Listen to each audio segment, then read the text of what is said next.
Buenas tardes, hermanos. Dios les bendiga. Les invito para que abran su Biblia en Lucas 15.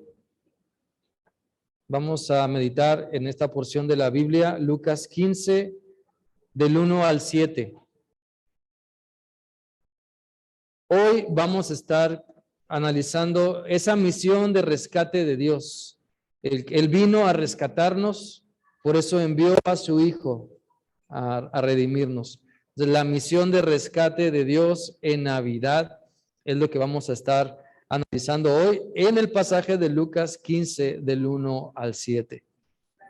Quiero invitarles para que lo leamos todos juntos. Va a aparecer en la pantalla o usted lo tiene ahí en su Biblia. Y vamos a hacer esta lectura todos.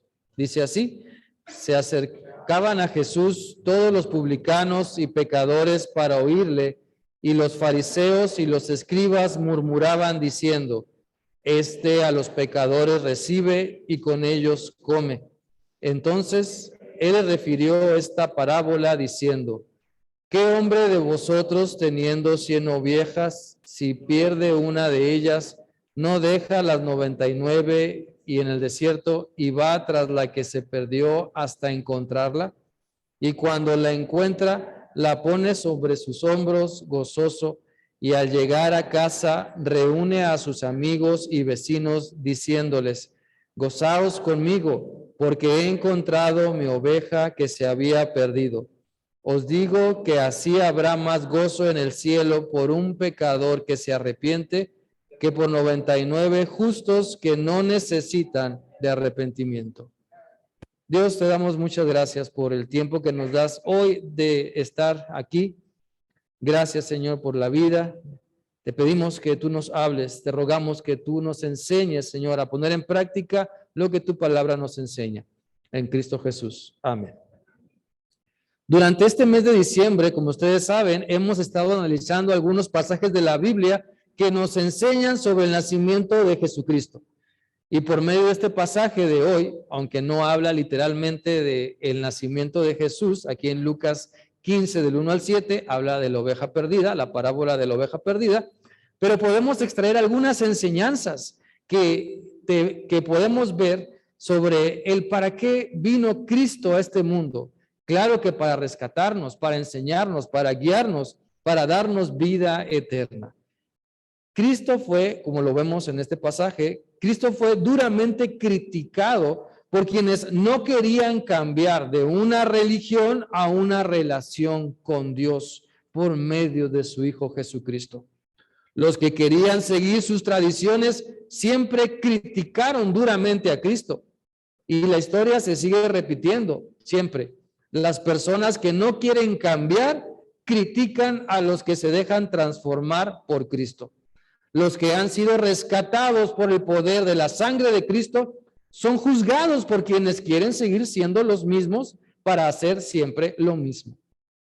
Así que el día de hoy, ¿en qué lado estamos? ¿Estamos con las personas que se dejan transformar por Cristo o con quienes defienden con uñas y dientes lo que creen tener y creen que es suyo? Cristo vino para liberarnos de tradiciones en cuanto a que los judíos eran muy tradicionales, muy religiosos, y ellos querían seguir las normas y las leyes que estaban acostumbrados a llevar.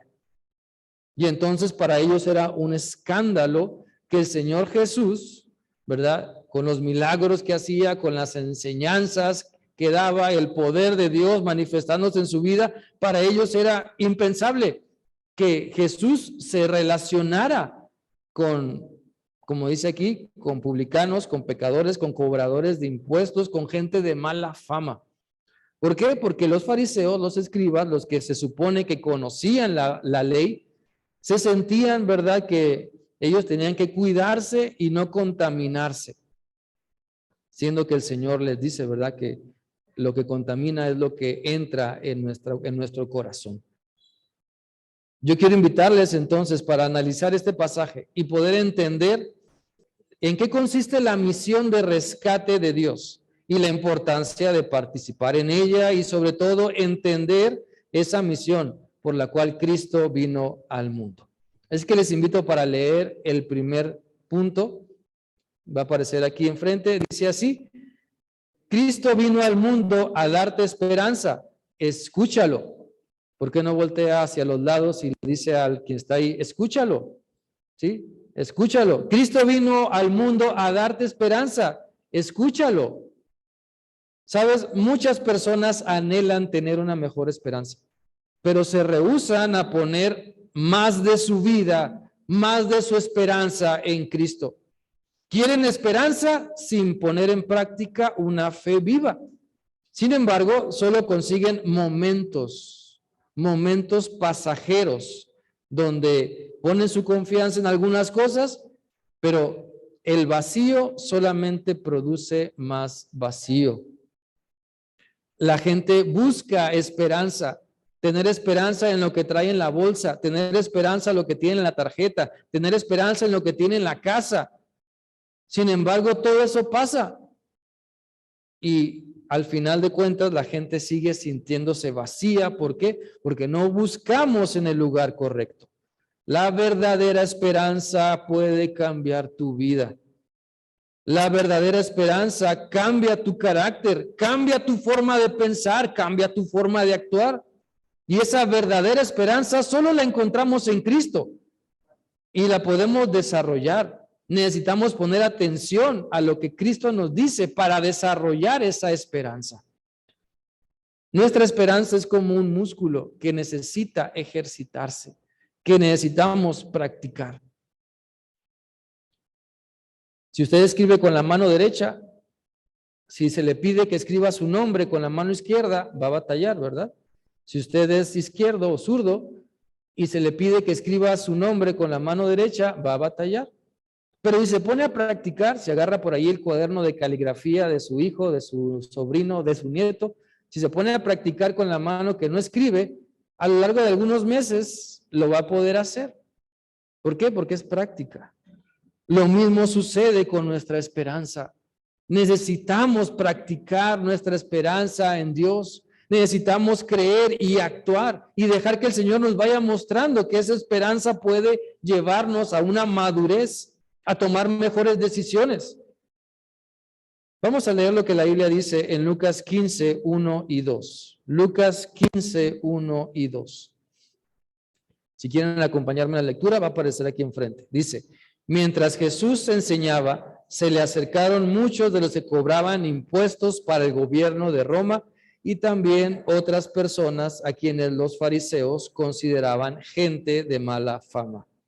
Al ver esto, los fariseos y los maestros de la ley comenzaron a criticar a Jesús y decían: este hombre es amigo de los pecadores y hasta come con ellos. La gente que necesitaba esperanza, lo vemos aquí en el pasaje, la gente que necesitaba esperanza se acercaba a Jesús para escucharle, se acercaba a Jesús para ser desafiados a cambiar sus vidas, porque las personas con verdadera necesidad, ¿saben? Nunca hemos tenido buena reputación. ¿Acaso ya se nos olvidó cuando nosotros venimos a Cristo? No éramos peritas en dulce, no éramos buenas personas como quizá pensábamos o pensamos. La gente necesitada necesita, ¿verdad? Necesita del Señor Jesús, perdón. Hay muchas personas a nuestro alrededor que están buscando esperanza, necesitan escuchar el mensaje del Evangelio. Estamos compartiendo de Cristo con lo que decimos y con lo que hacemos, pero también nosotros mismos necesitamos reforzar la esperanza en Cristo en algunas áreas de nuestra vida. ¿Estamos escuchando lo que Cristo nos está diciendo? ¿Estamos reforzando esa esperanza en Cristo? Es necesario escuchar lo que Cristo dice. Y no nada más oírlo, sino escucharlo con atención para ponerlo en práctica, para entonces que nuestra vida cambie, para entonces reconocer que lo que Él me está diciendo es importante. Estas personas, miren, estas personas que habla aquí el versículo 1 y 2, los cobradores de impuestos, las personas de mala fama, ellas tenían necesidad de escuchar a Cristo. Sabían que su mensaje les iba a confrontar, les iba a invitar a cambiar su vida. Ellos sabían, pero aún así ahí estaban escuchando al Maestro. Y Jesús, claro que no les dice a estas personas, bueno, yo entiendo que ustedes pues agarran de más o roban o no son honestos porque pues tienen a sus hijos en las escuelas, tienen deudas por pagar, ¿verdad? Tienen que pagar esos caballos y esos camellos que tienen allá afuera, ¿verdad? O sea, Jesús no les dice nada de eso. No justifica su mala vida. Y Jesús no sigue tratando de justificar nuestra mala vida o nuestras malas decisiones, sino que nos confronta con nuestra realidad. El Señor nos confronta con lo que somos. ¿A poco siempre tendremos buena fama? ¿A poco siempre y siempre tomamos buenas decisiones? ¿A poco nunca nos equivocamos? Claro que lo hacemos, pero está Dios ahí para ayudarnos, para tomarnos de la mano y restaurarnos, para encaminarnos por sus mandamientos y poder salir adelante y no pensar que lo sabemos todo. Si leemos el Salmo 71:5, Salmo 71:5 dice de la siguiente manera: Tú, soberano Señor, has sido mi esperanza. En ti he confiado desde mi juventud. Yo quiero invitarles para que esta palabra sea nuestro anhelo, nuestro lema, ¿verdad? Que el Señor sea nuestra esperanza. Que no seamos como los niños que ponen toda su esperanza en ese regalo que está debajo del árbol y cada día van, lo agarran y lo sacuden, ¿sí? Y se ponen a imaginar. Y luego al siguiente día van, lo agarran y lo sacuden y se ponen a imaginar, ¿verdad? Y a veces así estamos nosotros, con nuestra esperanza en todo menos en Dios. En todo menos en Dios. Por eso yo quiero animarles a poner atención a lo que Cristo nos está diciendo y así reforzar la esperanza que tenemos en Él. Para poder tener esperanza hay que escuchar a Dios. Porque si no, ¿en qué esperamos? Si no queremos abrir nuestros oídos para escuchar a Dios, entonces, ¿cuál va a ser nuestra esperanza? ¿Palabras pasajeras? ¿Promesas que se las lleva el viento? ¿Sí? Palabras que se derriten con el calor o se congelan con el frío. Y que muchas veces por eso tomamos malas decisiones, porque no esperamos en Dios. Se nos cuecen las habas porque ya se solucione o por ir o por hacer. Y no sabemos esperar el tiempo de Dios, escuchar lo que Dios nos está mostrando. Por eso les animo para que entendamos que Cristo vino al mundo para darte esperanza. Así que escúchalo, por favor. Número 2. Cristo vino al mundo a poner cordura en tu vida. Cristo vino al mundo a poner cordura en tu vida. Cuando hablamos de cordura, debemos entender que lo contrario de cordura es la locura. O sea, lo contrario de la cordura es la locura. Y sabes, Dios restaura nuestra cordura cuando decidimos seguirlo. Tal vez digas, espérese, yo no estoy loco. ¿Sí? Yo no estoy loco. Bueno, ¿eso mismo piensan los que viven contigo? Porque muchas veces, ¿verdad? Nos tachan de, no entiendes, o mira las locuras que haces, o esto, lo otro. Cristo restaura nuestra vida al punto de llevarnos a la cordura, a lo que hacemos y decimos concuerde. Aquí el término loco no es decir que estemos encerrados en una clínica mental, sino más bien las tonterías o locuras que el pecado nos hace hacer. Las tonterías que luego hacemos porque no buscamos a Dios y nos dejamos dominar por los deseos de nuestra alma o de nuestra carne. La realidad es que muchas veces hacemos cosas que demuestran nuestra falta de cordura. Y es porque nos hemos olvidado de lo que Dios nos dice, de vivir su palabra, de vivir sus mandamientos.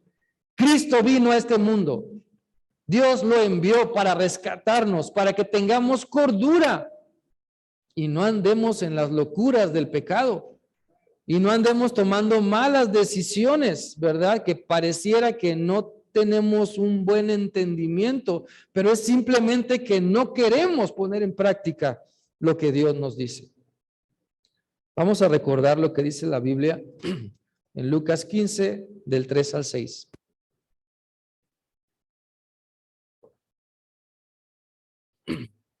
Dice así: entonces Jesús les contó esta historia.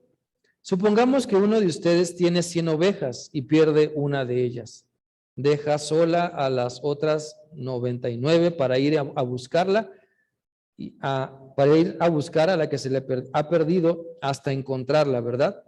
Cuando la encuentra, con gozo la pone sobre sus hombros y al llegar a casa llama a todos sus amigos y vecinos diciéndoles: alégrense conmigo porque encontré a la oveja que se me había perdido.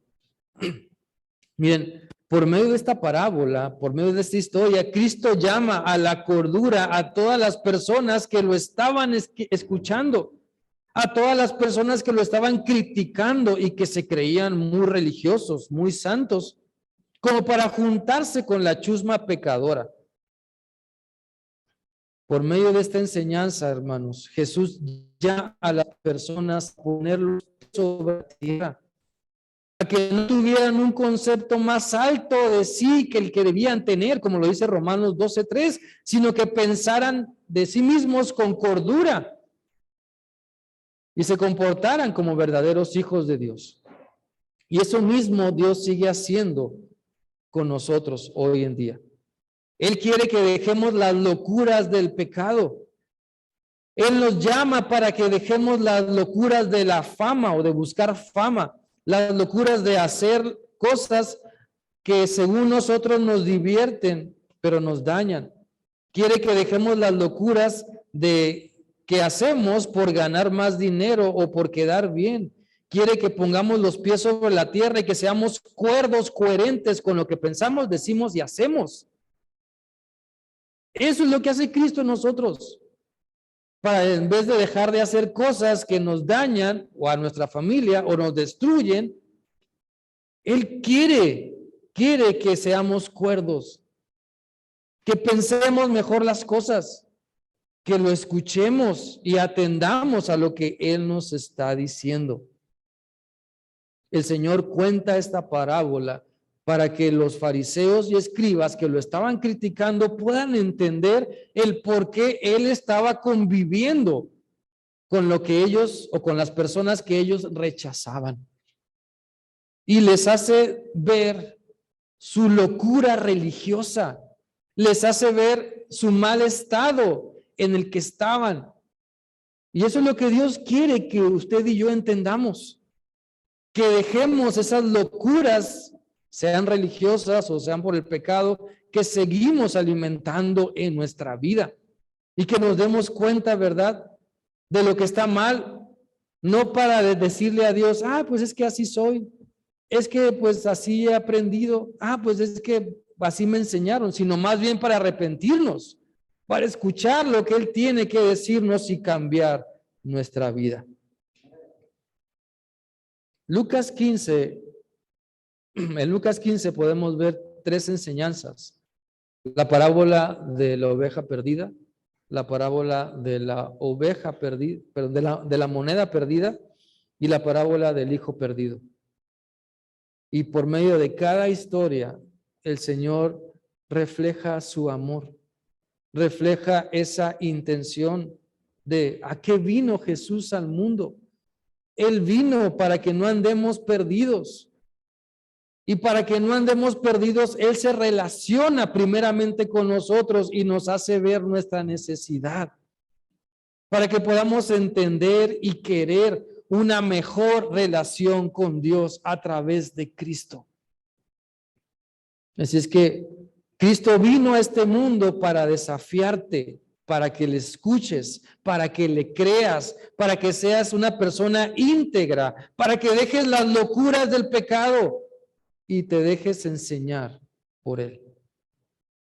Saben, muchas personas podrán decir muchas cosas sobre nuestra vida, pero qué mejor que nos juzguen o nos critiquen cuando hacemos la voluntad de Dios, cuando hacemos lo correcto.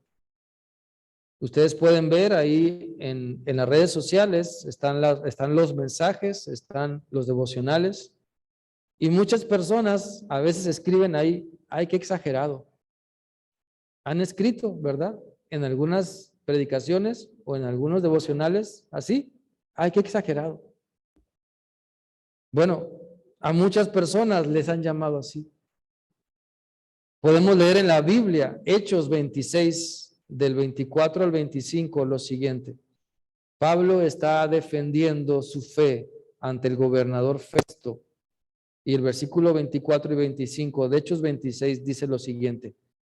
Mientras Pablo decía esto en su defensa, Festo dijo con voz fuerte, ¿estás loco, Pablo? ¿Te volviste loco de tanto estudiar? Pablo le respondió, no estoy loco, señor gobernador. Lo que estoy diciendo es verdad y razonable. Para muchas personas, la palabra de Dios, el evangelio, seguir a Cristo puede ser una locura. Pero cuando leemos la palabra y entendemos lo que Dios nos dice, la locura es practicar el pecado. La locura es dejarse llevar por lo contrario que Dios quiere que hagamos y vivamos en nuestra vida. Por eso yo quiero invitarles para que podamos escuchar lo que Dios tiene que decirnos y dejar que Él ponga cordura en nuestra vida, que nos saque de la locura de nuestras malas decisiones, que nos saque de la locura de lo que estamos aferrados, porque hay tantas cosas en nuestra vida a las cuales estamos tan aferrados que solamente Cristo puede hacer la diferencia. Pero a veces no queremos reconocer que eso a lo que me aferro, pues es una locura aferrarme. Así como es una locura aferrarse en alta mar a un patito salvavidas cuando se nos ofrece un barco que nos rescate, así muchas veces no queremos aceptar la solución que Dios nos da porque estamos tan acostumbrados a nuestra vida que todo lo demás parece irracional. Pero Cristo vino para poner cordura a nuestra vida. Y número 3, vamos a leer la tercera enseñanza.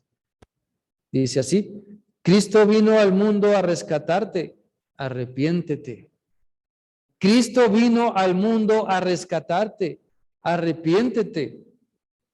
El rescate se da por medio del arrepentimiento, no hay otra forma.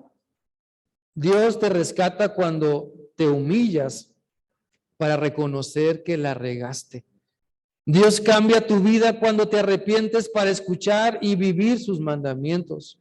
Dios te transforma cuando dejas atrás las locuras del pecado y entonces dices, hágase tu voluntad, Dios. Cristo te rescata cuando reconoces que vino a este mundo para darte la oportunidad de reconocer tu maldad y vivir una nueva vida en Cristo. Cristo vino al mundo para rescatarte, para rescatarnos a cada uno de nosotros. Y a lo mejor podemos decir, ¿de qué me va a rescatar? De la condenación eterna para empezar, de seguir tomando malas decisiones para continuar, de poder pensar un poco mejor las cosas en lo que responde a tu vida, a tu matrimonio, a tu familia o familiares, trabajo. El Señor quiere rescatarte de muchas cosas a las cuales vamos directos al precipicio si no hacemos algo. La realidad es que si no nos vemos perdidos, nunca clamaremos a Dios porque nos rescate. Si yo creo que soy una buena persona y que no estoy tan mal como el que tengo a un lado, ¿verdad? Pues entonces si me comparo con las demás personas, entonces yo digo, pues no soy tan malo porque hay otros más malos y están en la cárcel o están en puestos públicos o están, no sé, hay otros más malos. En mi error yo puedo pensar así y es un error pensar, querer justificarme que porque otros están peor, pues yo estoy mejor. ¿Con quién me estoy comparando? Necesito verme en la vida de Cristo.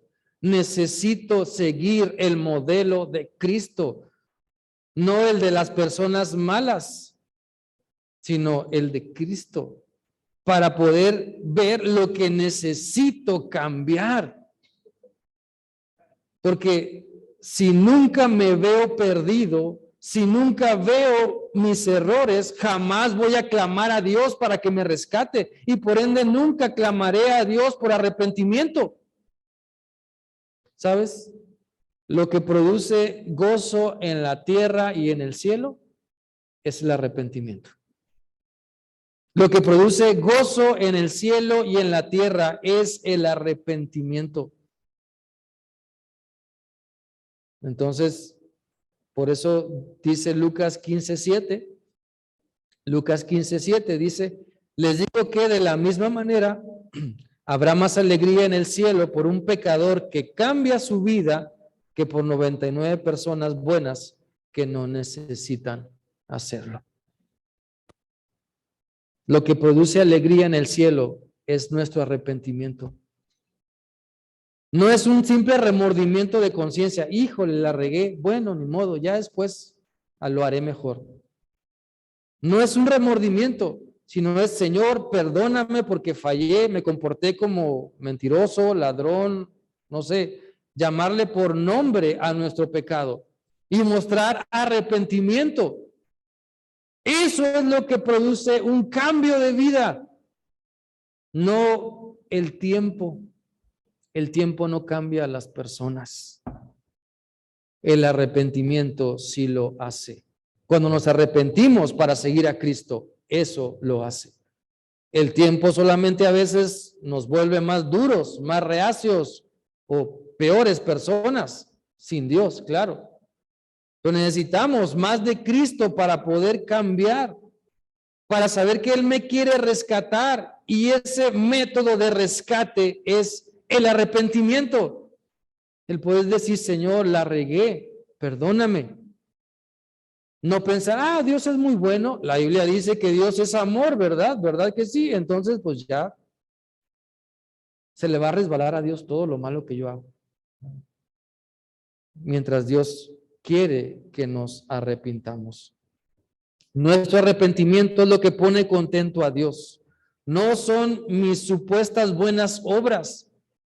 Nuestro arrepentimiento es lo que pone contento a Dios, no mi cara piadosa cuando entro al templo. No es la manera en la que vestimos ni el tamaño de la Biblia que cargamos. Dios se alegra mucho porque nos arrepentimos de nuestra mala fe. Dios se alegra mucho porque me arrepiento de mi mala fama, de mi mala vida, de mi mala mente, de mis malos gestos y pensamientos. De eso se alegra Dios. Porque tengo fe y le creo y me arrepiento. Porque tengo fe en que Él me perdona y por eso busco cambiar. Dios quiere rescatarnos de todo lo que nos hace daño y de todo lo que a veces llamamos normal. Dios quiere darte una nueva mente. Dios quiere darte una nueva vida. Una vida mucho mejor de lo que creemos que ya tenemos. Y para obtenerla, hace falta arrepentirnos. Hace falta cambiar. Si íbamos rumbo al precipicio del pecado, es decir, no quiero para allá y regresarme al camino que el Señor me está mostrando. Miren, arrepentimiento es regresar al lugar donde fallé para pedirle perdón a Dios y en ese punto, entonces, retomar mi camino con Dios. Si yo creo que sigo caminando con Dios a pesar de mis muchos pecados, lamento decirle que no estamos caminando con Dios como Él quiere que caminemos. La Biblia dice que para caminar con Dios necesito regresar al punto donde cometí mi error o mis errores, mis faltas, mis pecados, y entonces ahí arrepentirme para caminar con Dios. Dios quiere rescatarnos de todo lo que nos hace daño. Y vamos a ver esto en la Biblia en Primera de Juan 1, del 8 al 10. Primera de Juan 1, del 8 al 10. Lo leemos, va a aparecer aquí enfrente. Dice, si decimos que no pecamos, nos engañamos a nosotros mismos y la verdad no está en nosotros. Pero si admitimos nuestros pecados, Dios nos perdona. Él es fiel y justo para limpiarnos de toda maldad. Si decimos que nunca hemos pecado, es como decir que Dios es mentiroso y eso indica que no hemos aceptado realmente su enseñanza. ¿Cómo podemos decir que nunca hemos pecado? No arrepintiéndonos. Hay muchas maneras de expresar o de decir o dar a conocer que no hemos pecado. Una de ellas es, no me arrepiento. Y esa expresión, no me arrepiento, es tan común hoy en día. Hay canciones que la dicen, hay eslogans, en la mente de todos está, ¿verdad? No te arrepientas de nada, ¿sí? Vive tu vida, no te arrepientas, total. Pero si decimos que no hemos pecado, si decimos que así estamos bien, la Biblia dice que estamos diciendo que Dios es un mentiroso. ¿Por qué? Porque nos creemos que así podemos vivir. Nos creemos que así podemos seguir felices y avanzando y crecer y madurar y que llegaremos a su presencia con regocijo. Claramente dice este pasaje, si decimos que no pecamos, nos engañamos a nosotros mismos. Y una de las maneras de decir que no pecamos es no me arrepiento. Otra manera es el silencio. O sea, no confieso. O sea, dejo que las cosas pasen y pasen y pasen. Pero eso no es arrepentimiento. Y eso no es lo que Dios quiere. Necesitamos entender que si queremos que la verdad de Dios trabaje en nuestra vida, que la verdad esté en nosotros, entonces necesitamos admitir nuestras fallas y dejar de justificarnos a nosotros mismos. No le eche la culpa a su marido por sus pecados. No le eche la culpa a su esposa por sus pecados. No le eche la culpa a sus padres o a sus hijos por sus pecados. Confiéselos delante del Señor. Arrepiéntase. El Señor quiere sanar y restaurar, transformar. Dios quiere salvarnos de seguir cometiendo los mismos errores y los mismos errores. Y la solución que Él nos da es admitir nuestros pecados. La solución que Él nos da es arrepentirnos. Es decir, me comporté de una manera egoísta, perdón. ¿Sí? Falté al respeto, perdón. No honré a mis padres, perdón. No hice lo que debía hacer, no pagué mis deudas, perdón. O sea, eso es reconocer, eso es arrepentimiento. Y no dejarlo pasar. Porque si lo dejamos pasar, estamos pensando, estamos diciendo que Dios es un mentiroso. Estamos diciendo que no hay maldad en nosotros.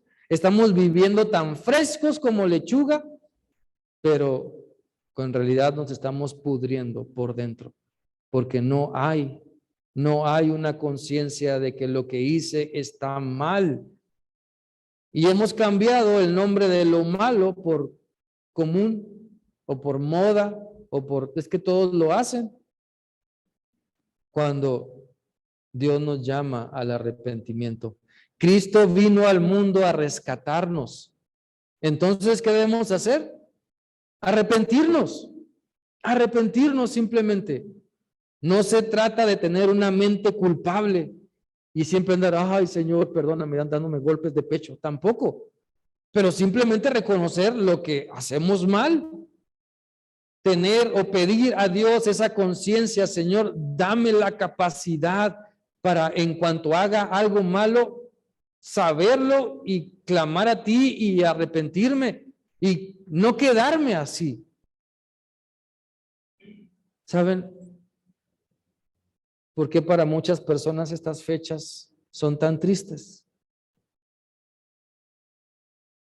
Para algunas personas estas fechas son tan tristes porque están lejos de su familia.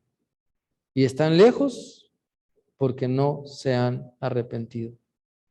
Porque no han querido doblar su orgullo en agarrar simplemente el teléfono o en tocar una puerta y decir, me arrepiento, perdóname, te amo, hagamos las paces, reconozco mi error. Simplemente estas fechas son tristes y depresivas para muchos porque no se quieren arrepentir. Y la vida así es para muchas personas. Triste, sin sentido, vacía, porque no se quieren arrepentir. Porque creen que el error que cometieron hace 10 años o 5 años o ayer no tiene perdón de Dios. Porque creen que los errores del pasado tienen que cargarlos y dicen que va a ser su cruz para toda la vida y han creído en esa gran mentira. Cuando Dios nos dice, arrepiéntate, arrepiéntete. Pablo le dice al carcelero en Filipos, cree en el Señor Jesucristo y serás salvo. No nada más tú, sino vas a impactar a toda tu casa. ¿Por qué? Porque hay arrepentimiento, hay reconocimiento de lo que hacemos mal. Y cuando eso sale de nuestros labios, las relaciones se restauran. Cuando uno reconoce sus errores, las relaciones se restauran, el amor fluye, la amistad, la hermandad, todo fluye de mejor manera. ¿Por qué? Porque es el plan de Dios, es lo que Dios ha puesto para que lo sigamos, el arrepentimiento, y entonces poder disfrutar la vida así como Él la ha diseñado para nosotros. Por eso el Señor nos desafía para que creamos que solamente Cristo nos puede rescatar. Para eso vino al mundo Jesús, para que reconozcamos su misión, creamos siempre en Él. No solamente creamos en Él mientras tenemos sus problemas. Pensamos que solucionan los problemas y ya nos olvidamos de Él. Cristo vino para que le sigamos siempre, para que celebremos Navidad en un sentido espiritual todos los días de nuestra vida, para que podamos recordar día a día que Él sigue en nuestra vida, que Él ha nacido en nuestro corazón y que Él puede hacer la diferencia magnífica y grandiosa en nuestra vida y nos va a ayudar, nos ayuda para arrepentirnos, nos ayuda para que tengamos cordura en nuestra vida y nos ayuda también para poder escucharlo. Yo quiero invitarte para que en esta tarde podamos entender esa misión, la misión de rescatarte que Dios ha emprendido. Dios envió a su Hijo para rescatarte, no solamente de la condenación eterna, sino de las malas decisiones que en la vida hemos tomado o podemos tomar. Dios quiere evitarnos muchos males, pero necesitamos enfocarnos en Él y seguirle en amor y entender que a pesar de lo que somos, Él está aquí con nosotros. A pesar de lo que somos, Él nos sigue llamando a la cordura para que lo escuchemos y para que nos arrepintamos. Señor, gracias te damos por este tiempo donde podemos analizar tu palabra. Quiero pedirte, Señor, que tú sigas hablando a nuestra vida. Ayúdanos, Señor, a entender que esa oveja que se perdió somos nosotros. Esa oveja perdida por la cual tú enviaste a Cristo Jesús a este mundo, somos nosotros. Y necesitamos, Señor, ser rescatados. Ayúdanos a escucharte. Ayúdanos, Señor, a poder entender tu palabra para tener cordura. Ayúdanos, Señor, a arrepentirnos, a no pensar de nosotros, Señor, o tener un más alto concepto de nosotros que el que debemos tener. Señor, te ruego que tú sigas trabajando en tu iglesia, en todos los que estamos aquí, Señor. Sigue trabajando en nuestras vidas. Ayúdanos a entender, Señor, el verdadero significado de la Navidad, donde tú diste a tu Hijo, a tu único Hijo, para que viniera a nacer y pudiera rescatarnos. Gracias, Dios. En Cristo Jesús oramos. Amén. Dios les bendiga.